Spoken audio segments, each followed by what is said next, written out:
Throughout 2025, War Thunder Naval has had some very large survivability changes in all of its ships, whether that be the damage mechanics, the damage control measures, or just game mechanics in general. And some of this has been for better and some of it has been for worse, and a lot of it I think just barely misses the mark for being something that's actually a decent improvement. Hello everyone, and today I'd like to discuss the survivability changes that we've seen throughout this year and why I think just a little bit more tweaking could actually put them in a very good spot, and how the initial implementation of these changes actually hurt them. I don't really have a script or any notes for this one, I'm just going off the cuff, so apologies if some of this is a bit disjointed. I would like to start off with the elephant in the room, and that is the new damage control changes that they just implemented with the Spearhead update on November 11th of 2025. I think these were a decent idea in practice, because the biggest complaint that new players have is the massive amount of repair times that Naval has because they're pressing every damage control ability all at once, because the game does a terrible job of just giving them the information that, hey, when you actually press all three of these buttons at once, it triples the repair times.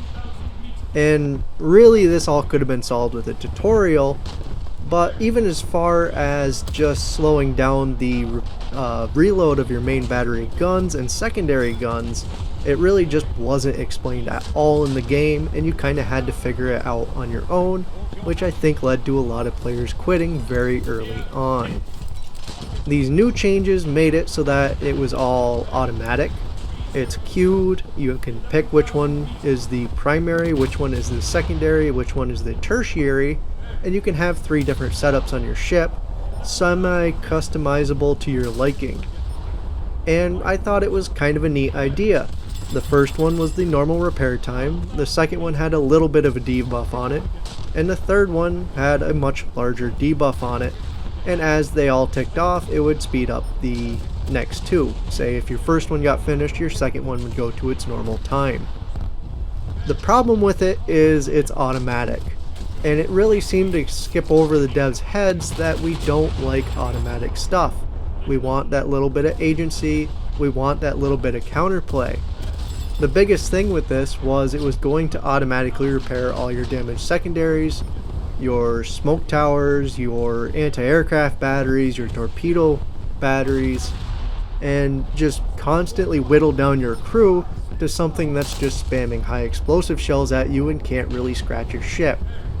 A lot of times players will counter this by just not repairing it until that pesky ship that's bothering them is dead or firing on something else.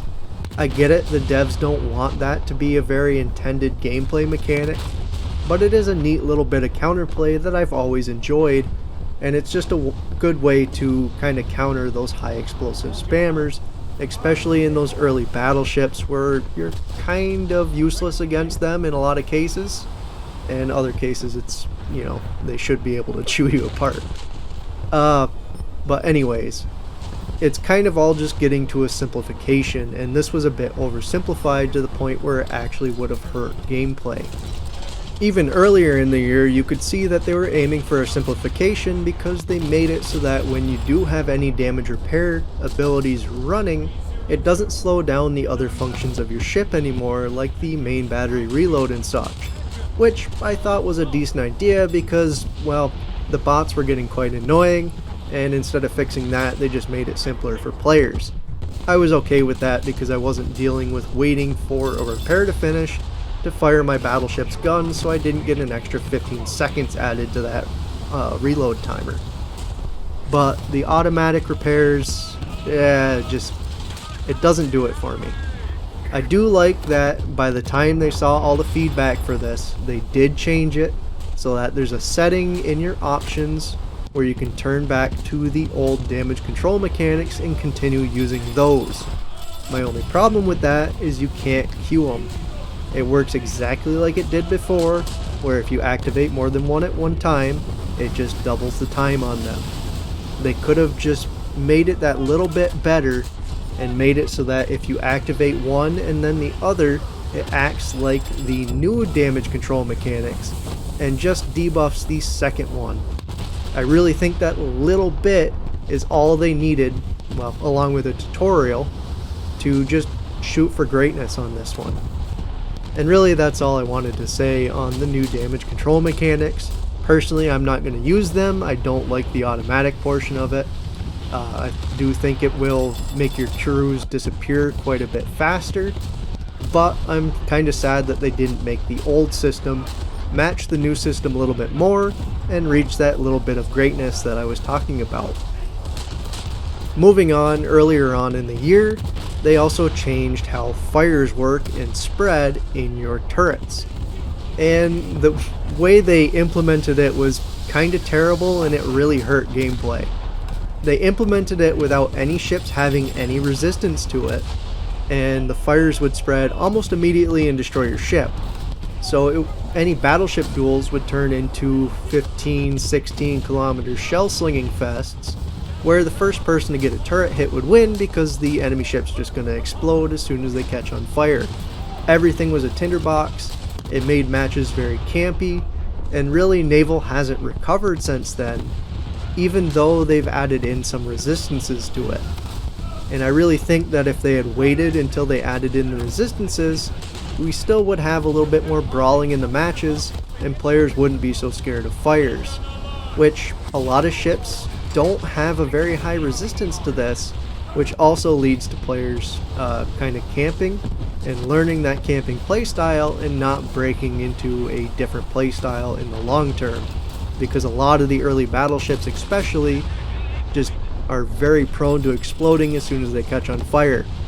So still could use some tweaking, maybe make the fire control mechanic something where as it ticks down in time, it actually increases your resistances to the fire spreading.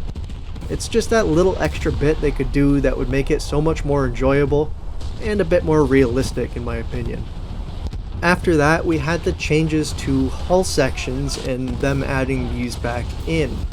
This is where your ship is divided into a certain amount of quote-unquote sections that you can't really view outside of battle, and really you can't even view them in battle, but over time they'll take enough damage to where that section of your ship is quote-unquote destroyed, and once you lose enough sections, your ship just starts sinking. It's kind of a scuffed mechanic, but I can see where they're going with it, where certain ships would kind of just sit low in the water, players wouldn't repair, and they would just sit there being damage pinatas and firing back, albeit a bit slowly because say their barbettes were all destroyed. So it kind of counters that to where you can actually throw enough shells at an enemy ship where it will eventually sink if you're moving your aim around just a little bit to get between sections. But the larger ships in game don't have more sections overall, and it's kind of weird when you get to those ships, like say the Nelson or something, and you lose I think it's 3 or 4 of your sections and you just sink. And it's kind of off-putting because that's about the same as an early battleship. Even though you're much bigger, you have a much more sophisticated battleship, and it's not being based on any bulkheads or anything. And there's no real way to counter it because once you take enough damage in these spots, it just automatically sinks you.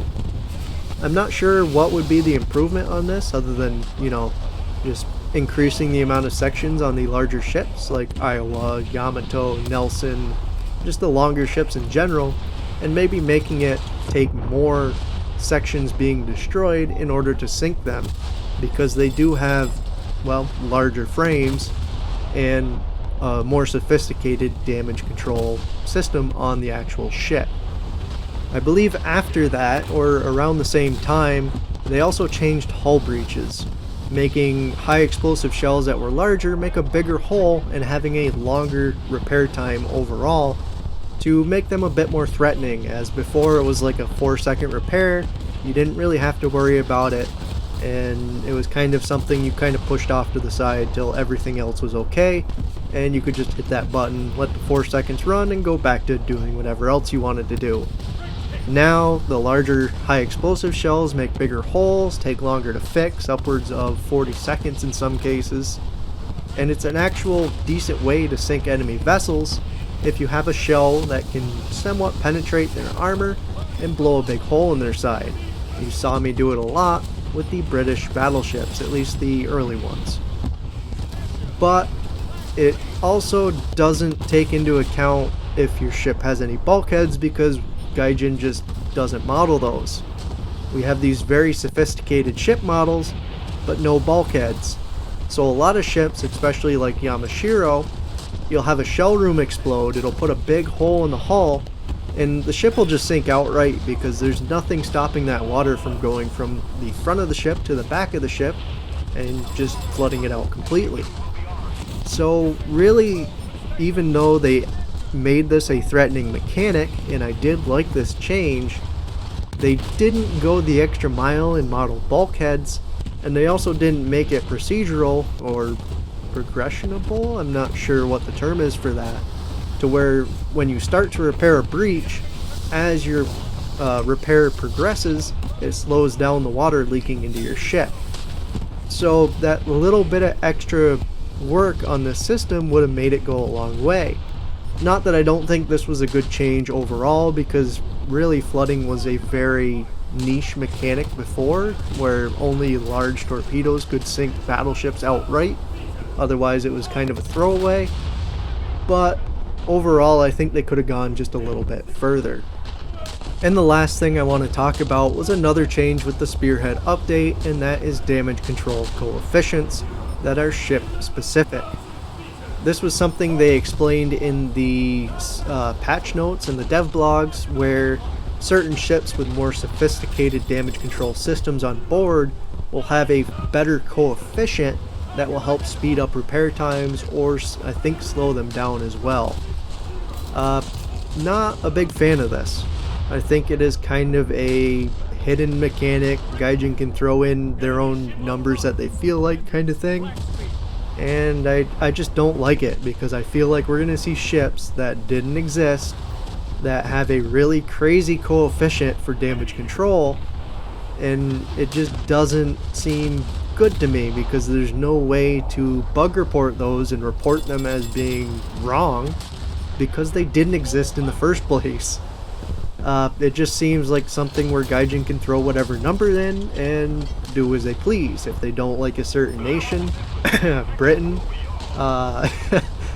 they can just throw in a very small coefficient, assuming that's the worst value, and say, yeah, they sucked at repairing, and have no proof of it, and that's that.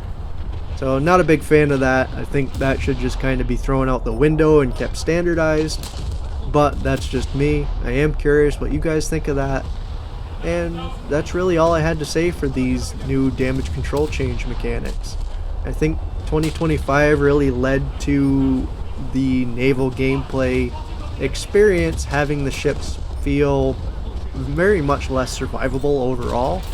And it has led to a lot of players sitting back in spawn and just sniping, rather than those close range battles where you had Scharnhorst duking it out with other battleships, or even say Amagi's just pushing straight into an enemy team like they didn't care at all, and tanking the world, putting out fires, fighting gun barrel to gun barrel, and it led to some really awesome experiences.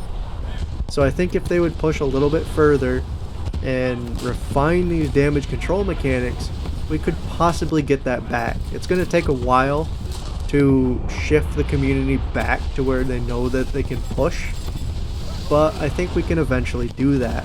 I'd really like to see Naval get back to that, as those were very enjoyable battles, but when you have changes like the early fire implementation, where the first fire that appears on your ship you just explode, it really pushes players to sit back, snipe, and especially when it didn't get changed or fixed for a couple of months, it ingrains that in your player base, and it really hurts it over the long term.